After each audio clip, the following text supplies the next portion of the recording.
welcome to my spoiler discussion about the book The Magicians. In this video, I'm going to be going into detail exactly about what I didn't like about this book. So I'd like to, I guess, start off with saying that, I respect everyone's opinion. So, if you love this book, that's totally fine. This is just my opinion. And just because I didn't like it doesn't mean that you don't have to like it either. If you agree with me, that's wonderful. Let me know. If you don't agree with me, also, that's wonderful. Let me know. But yeah, so I actually have notes on what I didn't like.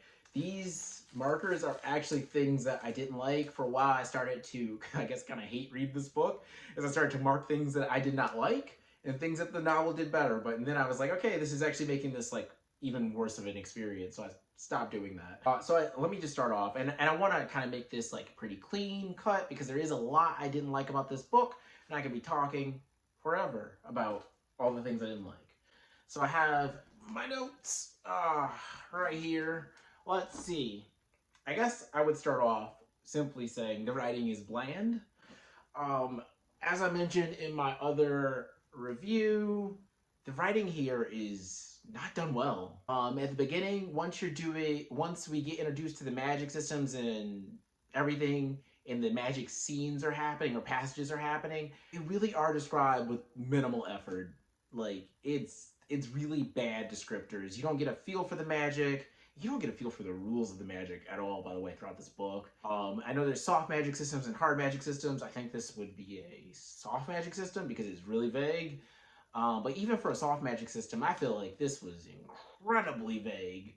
But a lot of the passages, you don't get a feel for the magic, so you don't, up until the end. There is the ending climax that you get actual descriptions for what's happening versus the writing just telling you an orb glowed burnt orange in someone's hand. That's about as much effort as given prior to the climax of this book. The other issue with this book is, I mentioned before, is the pacing. It's really awful. I felt like the author wanted to get through that magic school as soon as possible. I felt like he did not want to spend time in that magic school because throughout the book, as we're reading, you start to notice that the magic school feels almost like there's no one there. You get some side characters, but they don't have much to say. They don't have much character or anything like that. But the truth is that at the magic school, the only people that you're really aware of are Alice, Quentin, Josh, Janet, Penny, Dean Fogg, and a couple professors that are not really gone into detail about. But you get the feel that this is a very small campus. There's not really much going on here. It was really poor world building, but I felt like the author wanted to get through that fast. So I mentioned in my last review that there's literally a year that takes place between about 3 pages. So they move on, and I think by page about 116, we're already in our second year. So you're supposed to get the idea that these magicians are getting better at their craft, but you just get told that. You get told how much better they're becoming at magic, but it's never shown. So nothing feels earned. And that's the hard part, is because this book chooses to tell you everything rather than show you things, nothing feels earned. The magic, the rigor that they went through, the rigor, doesn't feel earned. And just for a book harping on how rigorous magic is and how it's a study, they don't show you any of that. You never get a real idea that the magic is hard. You don't at all. That goes into another point, is that you're told that these students are exceptionally smart. They took AP classes and they're they were the smartest kid in their school all across. So it's a bunch of intelligent people. You are told this, but never shown this. Character decisions constantly border on stupid. Sorry, but they do. Character decisions never show intellect. You never get a feel that the characters are intelligent. You're told they're intelligent. That is about it. You're told these people are intelligent, but you're never shown it. And I don't know. Maybe that goes into an author can't write characters smarter than himself, but he did no justice in trying to bring these characters to life to make them witty, or even, they don't even have to be witty, just to make them seem intelligent. Nothing in here seemed intelligent. They all seem like smug people that were entitled and upset with life, which is fine, which is totally fine, but don't tell me that these characters are smart and not show it. And this book suffers from that in general with the whole telling, not showing, which I think is like, pretty basic in storytelling. But this book not only tells you that these characters are smart, it tells you that like Quentin, our protagonist, and Alice are in love, but you don't get a feel for that. Their relationship is really just kind of explained to you. It's like, and they hung out and they bonded and then they had sex, and that's like it. Now they're in a relationship and they're in love, and you don't get a feel for it though. The relationship's not developed. The puzzling part of this book is it's like this is not a short book. It's not a short book. It's 400 pages. This is only slightly shorter than Watership Down, which did a much better job at fleshing out the world. Like, you don't get a feel for this world whatsoever. The characters. So the characters, again, that's a complaint that I heard going into this book. I was like, the characters are gonna be like douchebags, right? But good writers can write a lovable douchebag. It's been done. It's like popular now. It's okay if the author intended not to write this character as lovable. If he intended to not write him as lovable, then great job, he did a wonderful job of that. But the character is flat. Like, you don't even, I guess you nothing the character, really. Like, all the characters are flat. Like, Quentin's annoying, but you don't even, love to hate him. There's just nothing to him but, entitlement and smugness. That's his traits. And that goes into a bigger problem with all the characters in this book, is that they're paper thin. In 400 pages, he doesn't really develop really anybody. So Quentin is smug. That's, his key personality trait. And he's like a grass is always greener type. Those are probably his two prominent personality traits. Alice is said to be smart and advanced, and they show that once throughout the book. Well, they show it twice throughout the book. They show it once when she does an advanced magic trick in front of the class. So you're like, okay, cool. They showed me. They just tell me she's smart or above everybody. And then at the climax, she's doing some high level magic, and that's the most magic we see in the book. And it's also the biggest example of someone being advanced in magic. And then there's Janet, whose only character trait is wanting all the guys' attention, no matter who, which is oh, it's so bad. I've read some books that don't have great female characters, definitely. But this is really terrible. These people are flat. And going back to Alice's only motivation is really Quentin, honestly. It's Quentin. It's to be with Quentin and to protect Quentin. It's really bad. And then Janet's only motivation is to have the attention of all men, no matter even if she's interested in no matter if it's Elliot's gay. It doesn't matter.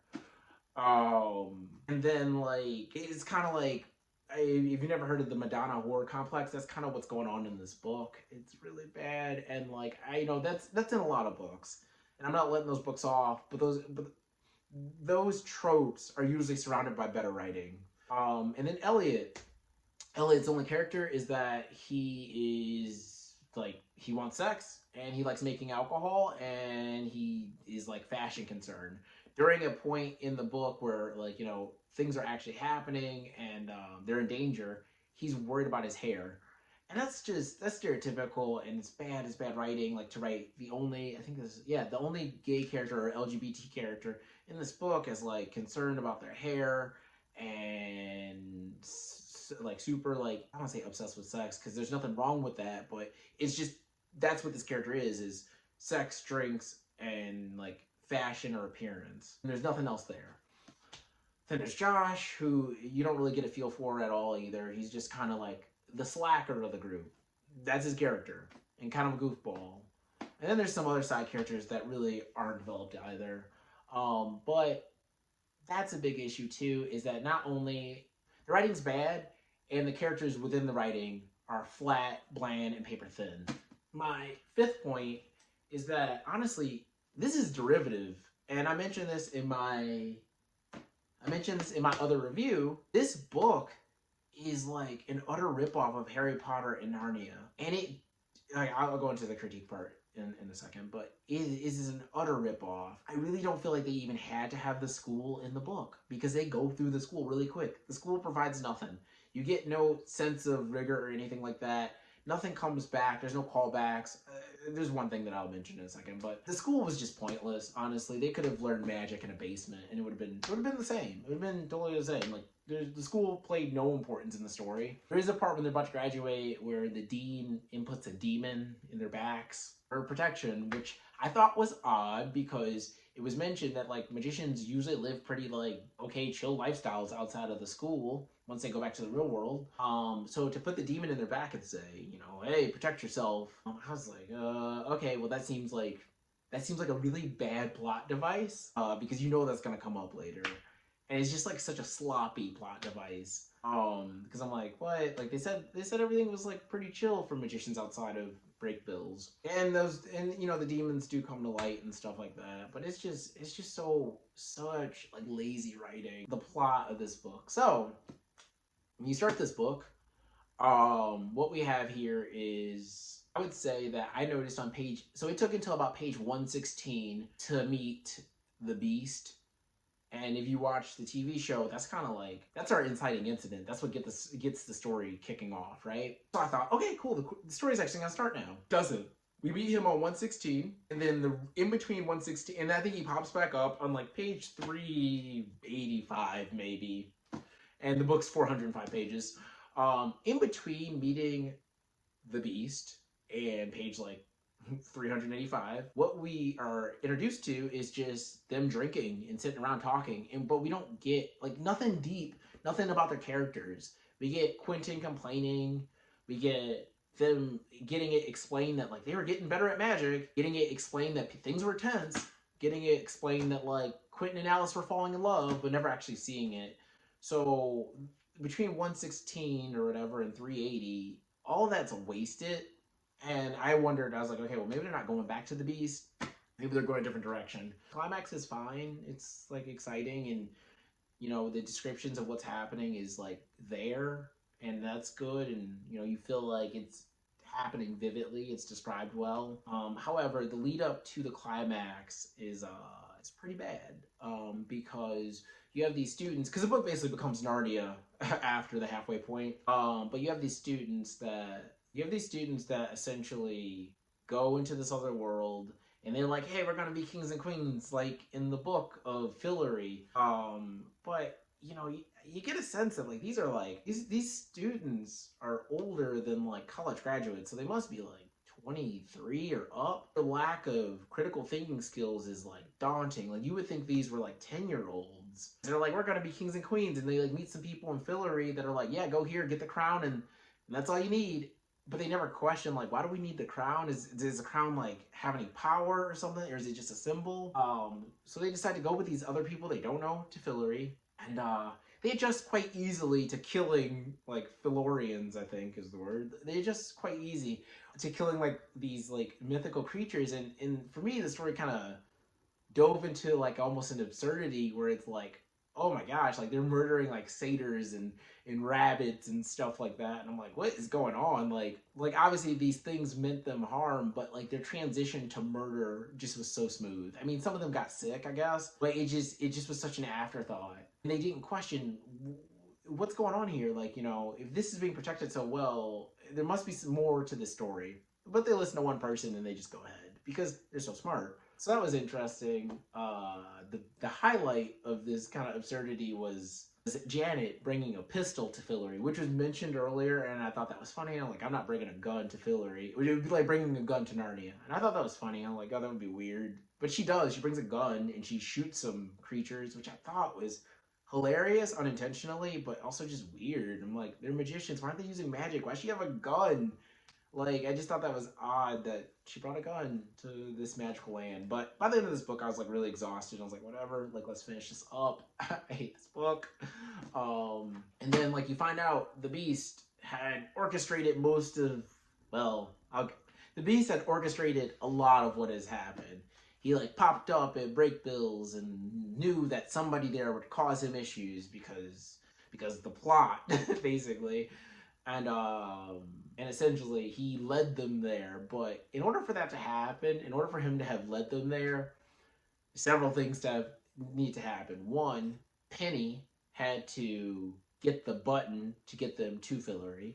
2, Penny had to run into Lovelady, who's his trinket salesman that's mentioned in one chapter. Lovelady had to then not want the button and find Penny, but not find Penny intentionally, run into Penny. And then Penny had to find the main cast of this book, which was odd because I don't think they explained how he found them. And then say, hey guys, let's go to Fillory. But then they had to trust him and go to Fillory with him, even though they weren't friends whatsoever. Penny in the second part of the book is almost a different character. There's nothing that leads up to Penny's first appearances and Penny's latter appearances. It's just odd. So they go to Fillory and they find the Beast, and he says like, cool, you brought me the other button and now no one can stop me or come into Fillory and make me leave. Which I thought was interesting because it seemed that Brakebills in the magic world didn't know about Fillory. The regular world definitely doesn't know about Fillory. So who was he worried about? Why do you need the button? Why do you need to lead them there? That just seemed contrived. And then we find out that Jane Chatwin, his sister, is like the Watchwoman. I don't know. And essentially, like, she actually orchestrated a lot of it too because she has like time travel powers. And you know, when you get into time travel, things get messy. It's like the best explanation to get yourself out of a hole in your plot, but it's also the worst because it opens up like several issues. You know, see like the Avengers movies, see anything involving time travel and how it like creates like a weird plot hole. But she's like, I actually orchestrated it because like we've been through this and you guys died every time and this is the only time that you guys lived. But in order for her to know that, like, there's a lot of stuff, like she would have to, you don't get the feel, at least I didn't see it, maybe somebody else that read this book saw this, but I didn't get the feel that the Chatwins were magicians. They were just kids in a magic world. So I don't know how Jane found out about Brakebills and magicians and then did that and led them to where they needed to be. And I guess you could say, well, she does time travel, so she knows everything that's going to happen, but that's really odd because this is the time travel issue. It just becomes a snake eating itself. Is that like, how did you know this? How did you know about magic? You're not a magician and everything. How'd you lead these people here? And so on and so forth. But it's just really contrived. It's just really bad. And yeah, by the end of the book, like, you know, Elliot and Janet and their new addition, Julia or Jules, I forgot her name, shows up, and she didn't get accepted to the magic school, but now she's like super powerful because she's been learning magic on her own as a hedge witch. They don't show it.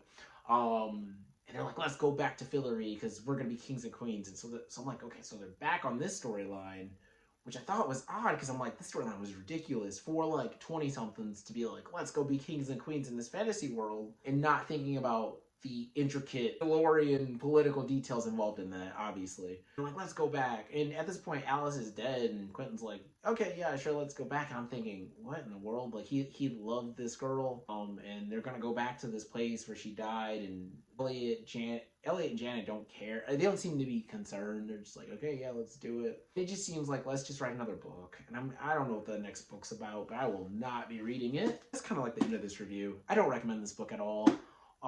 Let me know your thoughts in the comments. The next part of this video will be about expanding my taste in books and reading different things.